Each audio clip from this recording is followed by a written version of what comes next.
It's an off day on the practice field for the Tennessee Volunteers, but that does not mean it's an off day here at Tennessee Football Talk, brought to you by Prize Picks. My name is Joey Petersen, and speaking of yesterday's practice, there was a report from Ryan Sylvia of Rocky Top Insider that really caught my eye.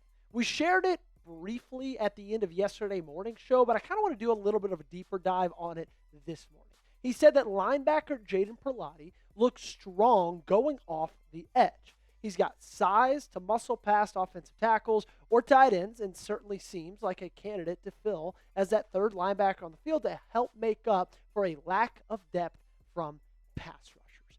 And this is not the first video and probably will not be the last video talking about linebackers stepping up to be more depth in that edge rusher room. But we've talked about it with guys who weren't Jadon Perlotte.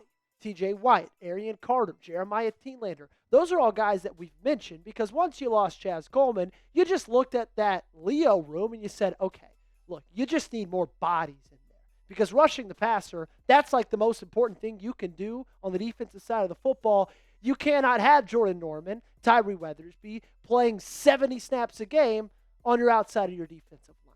So those are guys we mentioned because they, from a size perspective, in my opinion, what we're used to seeing on the edge, fit the bill a little bit more. 235 pounds, that's T.J. White. 238, Aren Carter. 235, Jeremiah Telander.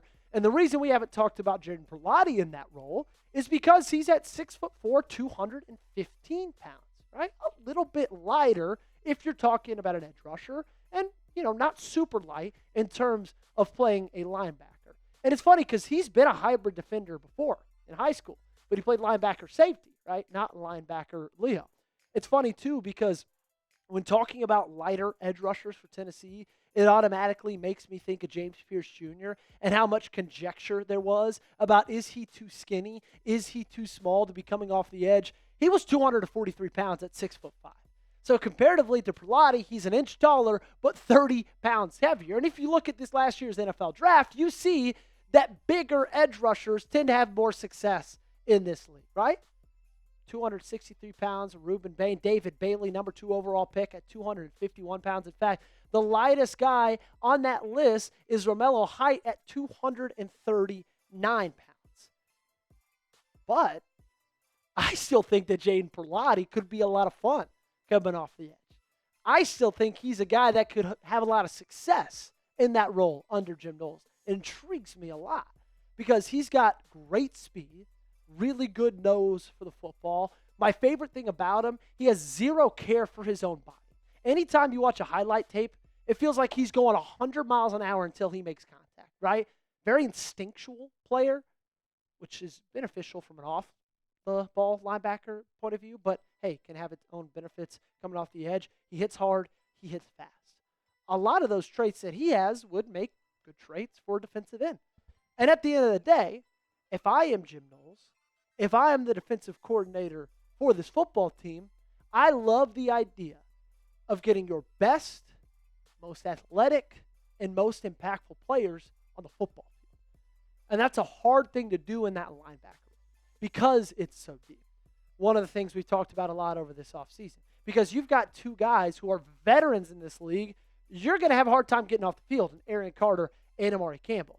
And then past them, you've got Jeremiah Telander, who's going into year 4. You've got Edwin Spillman, who's going into year 3. And then you get to Perlotte and Roos and White and other players, but it's not Perlotte's fault that he's just a little bit buried because there's some talented players above him and that are veterans in the sport.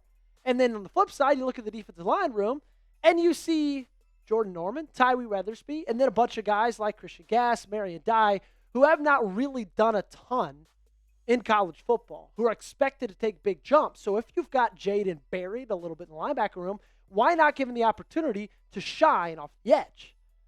Again, not like it was a crazy statistical year for him in 2025, but that's one of those deals. Your opinion on Jadon Perlotte is built off of watching film, not built off of watching the box score. Because anytime you had eyes on him, a lot of time you were impressed with what he was able to do and just how aggressive he was on the defensive side of the ball.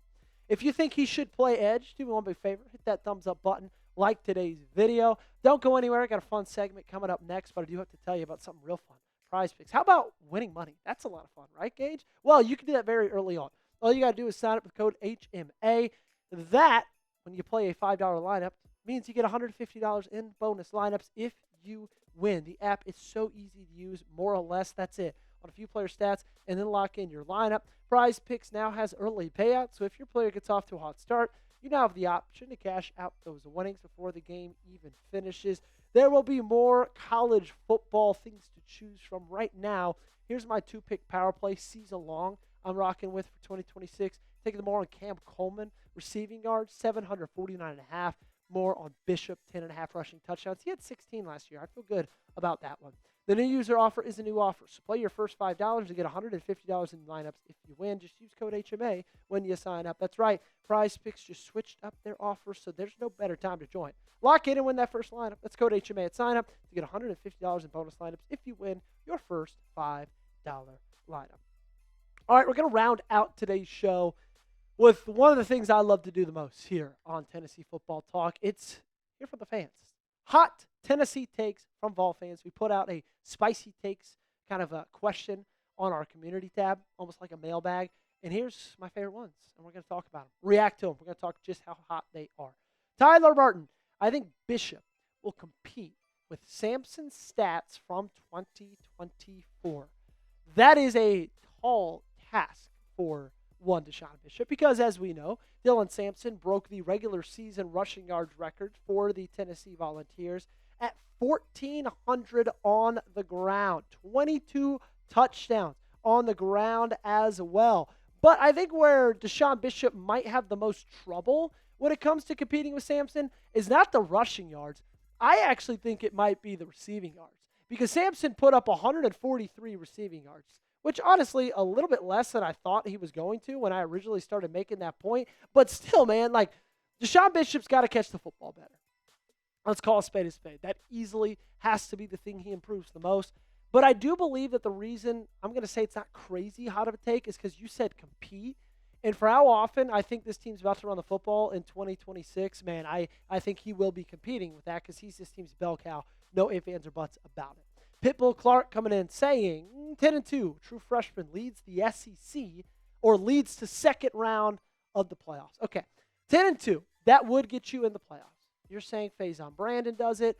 It depends on who your matchup would be, right? If you get matched up with like a G5 team or the winner of the Big 12 or ACC, I'd feel good about you winning that football game. Obviously, it's going to be hard to have a true freshman lead you to the playoffs. Like, let's just be honest with ourselves. I think that Faison Brandon has a lot of the tools, and I think those tools are going to grow into being something very special. I think he has a surrounding cast offensively. I just don't know if they have the depth defensively to get there yet. They will, I think, at some point. I think it's just going to be hard. But, hey, if you, like, found your guy and he catches lightning in a bottle, you don't have a crazy tough SEC schedule this year. And so it is something, I don't want to say it's realistic, but it's definitely a possibility. Up next, grad dad, Sanders, Perry, Osenda, all first-round picks. Sanders, I can almost guarantee. Like, that dude just looks and breathes first-round pick in the National Football League. Perry, that would be a little bit harder for me. He's incredibly versatile, but interior offensive linemen, unless they're just absolute freaks, rarely go in the first round. So that's kind of like my only knock on Perry is that he plays that guard spot, and that's just a hard – you have to be like a monster, like a Venga Ioane out of Penn State to go in that first round. And his just metrics size-wise are way better than Perry's are. I still think Perry's a great college football offensive lineman, though, and could have a future in the NFL. First round's going to be hard for him, though. And Gabe Osenda, I mean, who knows? He hasn't taken a snap in Knoxville, Tennessee yet. He's been on campus for 6 months, but the way that dude looks, oh my goodness, feels like he's got the size of a first-round offensive lineman right now. Up next is Tyler Vincent, saying 10-2, another 10-2 call. Huge home win at home against Texas, and we're back in the playoffs. Go Vols. I'd love to beat Texas at home. I will be at that game with my wife and my in-laws. Fired up to be back in Knoxville, Tennessee in late September. Wish it wasn't an in-kick. I digress. That's going to be a hard team to beat. And if you played Texas later in the year, it feels like it would be more likely to beat them then, just because at that point, your quarterback, whoever it is, will just be more comfortable. But 4 weeks in to a first-year starter against a Texas defense, Will Muschamp, and then on the flip side, having to go up against Hollywood Smothers, Cam Coleman, that's just a hard offense. I'd love it. I think it might be closer than people are anticipating, but that's going to be a tough game to win. We make the playoffs, and Rodarius Jackson is top 5 wide receiver in the SEC. Okay, let's look up SEC wide receiver stats 2025 to see what he would need, around to qualify to be in that conversation. So top 5 wide receiver last year was Casey Concepcion, and he had 919 yards. I mean, I could see it, man. You're going to have a lot of focus on Braylon Staley and a lot of focus on Mike Matthews. Whoever that third wide receiver is will have an opportunity to really fill up the stat sheet. I just don't know how much you're going to have success throwing the football this year. It feels like they're a much more run-heavy team in 2025. But Rodarius Jackson intrigues me as a player. There are no ifs, ands, or buts about that. Top 5 wide receiver, though, in the SEC. That's like a 9 out of 10 hot take. That is going to do it for this morning. We'll be back later today, though, so make sure you are tuning in and joining us. My name's Joey Petersen for Producer Gage. Appreciate you guys spending your time with us. Make sure you're subscribed and go Big Orange.